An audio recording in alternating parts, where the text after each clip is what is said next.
All right. Good morning, everyone. And thank you so much for joining us all here today.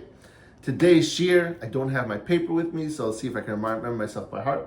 Today's shiur should be Le'ilum Nishmas, our dear friend Menachem ben Yisrael Yaakov, my dear aunt Rivka Bas Gabriel Tzvi, and for Zaidi, Reb Shmuel ben Yosef Dov HaKoyen, and L'Refuah Shalema Bekarov, Meshalem ben Sarah Rachel, Miriam Bas Sarah, and Yair Yashia Bechaya Atara. I think I nailed that one.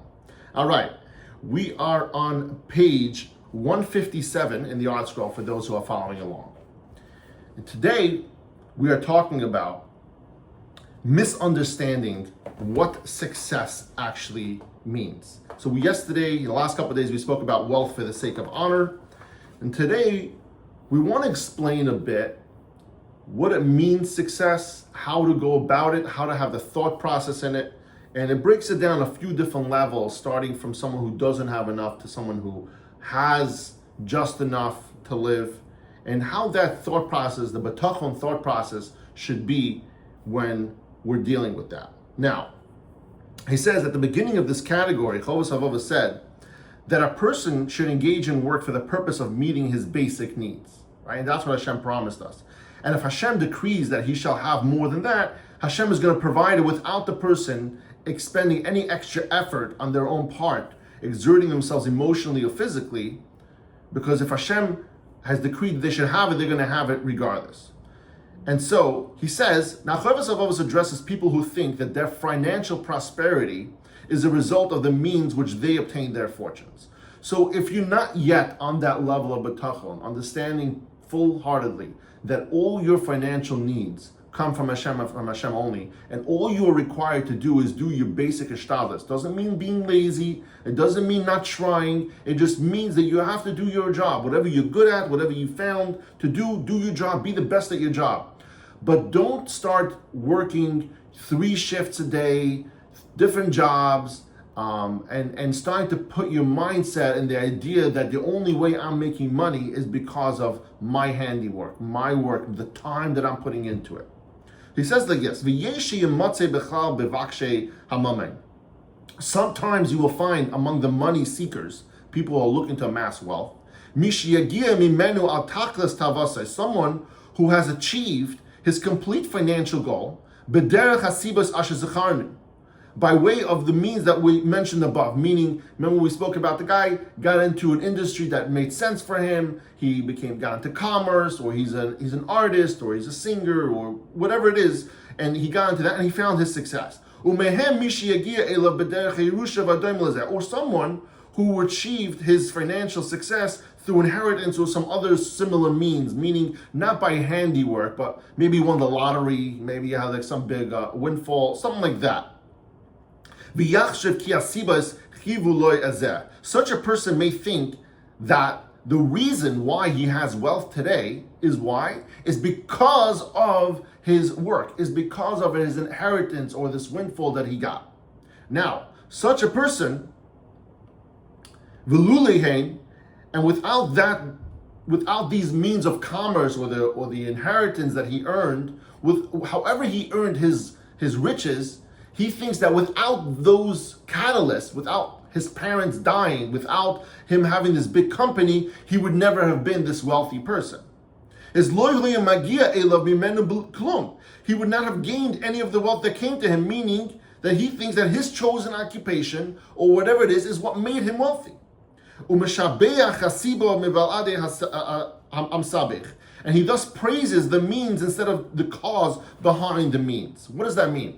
It means he says, oh, you know how I became rich? Because I'm really good at finance. I'm a great artist. I'm a great movie star. Whatever it is, I'm good at that. And that's why I became wealthy. And he's saying that you shouldn't thank the method, the direct catalyst of how you receive that money, but you're always supposed to thank Hashem, because Hashem would send it to you regardless of what you do, as long as you're doing your hishtadlus. Now, Rav Av illustrates this man's mistake, his mindset. It's v'kama hu daima b'zeh. He says similar to this is la'adam shehu b'midbar hikbid alav hatzamar. A person that's traveling through the desert, he's very, very thirsty, and he umatza mayim she'ena metukim b'var echad, and he found a cistern with water, and it wasn't really tasty water, but it was water nonetheless, and he was dehydrated, he needed that, and he drank it all up, and he was so happy to have that water, even though it smelled foul and it tasted bitter, but he was so happy to have water in his system to hydrate him. Now, but when he traveled a little bit more, he travels another hour or so, and what happens? He finds another cistern with water, with tasty water, fresh, clean, well water. It doesn't smell, it's not bitter. And he regrets, at this point, his having previously drank the first water and filling himself with it. So had he only known that just a short distance ahead lay a spring of delicious water, he would not have drunk his fill of the inferior water. He says, "V'chein bal hamaman, shehigia elav b'siba yedua." So too, the wealthy man who obtained his money through a specific means that involved hard work, example, the bitter water that he found first in the desert, and credits the means of his wealth, he credits his means of his wealth to that hard work. Ilu hoisa nimna sasiba hahi mimenu. Had that means been withheld from him, had he not found that specific customer to make it really strike it rich or whatever it is, he would have obtained his wealth through a different means. Meaning that don't think that the reason you made that money is because of this catalyst. Catalysts are there just to run the world and cause an effect. But Hashem would have given it to you, whether it's this catalyst or another catalyst. Don't put your whole dream, your comfort in thinking that that's where it came from and that's where it's going to continue to come from. Kasha Higdamnu. He says, as we said earlier in Parag Gimel, we says, the pasuk of this says, for nothing prevents Hashem from saving, whether through many or through few. If Hashem has ordained for a man to be saved from poverty, to become rich, he is capable of channeling the money to him through the most unlikely source. Meaning, and again, I'm going to keep on repeating this, we're all old enough to understand that we've gone through life and have seen things happen to us, good things happen to us from total left field. And we weren't looking for it, we didn't think it was possible, and all of a sudden it just happened. And this is the proof. The proof is, and as we can see, as we're older, we understand this.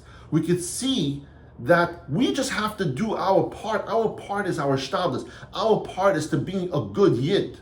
That's our part that's required of us. That's what Hashem wants to see.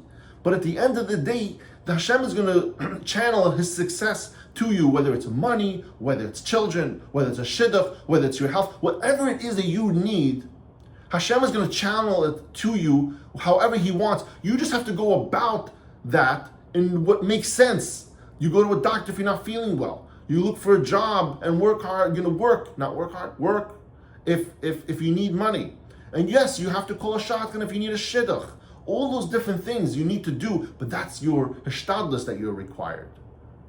Now, typically, he says over here, there's recognizing the true source. He says, typically, one who earns a lot of money and thinks that his efforts are what brought him success will prove his point from the fact that he says, look, the more hours I put in this week, the more money I make. So he says, prove me wrong. Obviously, my success is a direct correlation between myself and my hard work. Not necessarily, obviously, Hashem, the person's not a total non-believer, but he says, at the end of the day, the success is in my own hands. If I work harder, I'll make more money. He says, the Navardik Yeshiva had a great parable. He says like this. He says, a peasant once visited a big city. And it's the first time he ever saw a train. And the people from the city tell him, look, you see this train? This train can get you from point A to point B really quickly. And he says, really? Let me see. So he gets into this train and he's never seen this before and it's weird to him. And as we know how a train works, that when it starts off slow. So it starts leaving the train station and it's chugging along. You can literally walk slowly and be walking faster than the train is going, right? We know that. And so the peasant sees this and he says, well, when my horse doesn't go fast, what do? I hit it on its side and it goes faster. So he gets up, stands at the wall, starts banging on the wall of the train. And of course, what happens?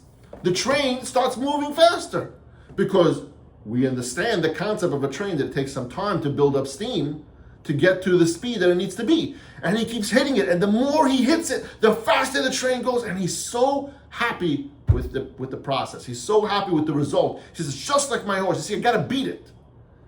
He says, you gotta work hard if you want something. But you and I both know that at the end of the day, that train would have caught up this speed and would have gotten to its destination regardless of whether or not the peasant hit the walls. That is life. We can cry, we can scream, we can work hard, we can work 20-hour days. It doesn't make the train go faster. It takes time. Sometimes, the same way we believe Hashem puts us in a place at every time, and it's the right time, and it's the right moment, b'sha'ah tova, and what is good for us, we understand, we believe that what Hashem ordains for us is what's benefits for us, and what's good for us, and that He's not going to give us less or more than what we actually need. We are exactly like the train. We have to stop thinking like the peasant, thinking that we have to hit the walls of this train car in order for it to go faster. You just have to sit on the train, do your job, daven to Hashem, be a good yid. That train will get up to speed. It will go exactly as fast as you need it to go, exactly as fast as Hashem needs it to go for you. Thank you, everyone, for joining us all here today, and I love you all.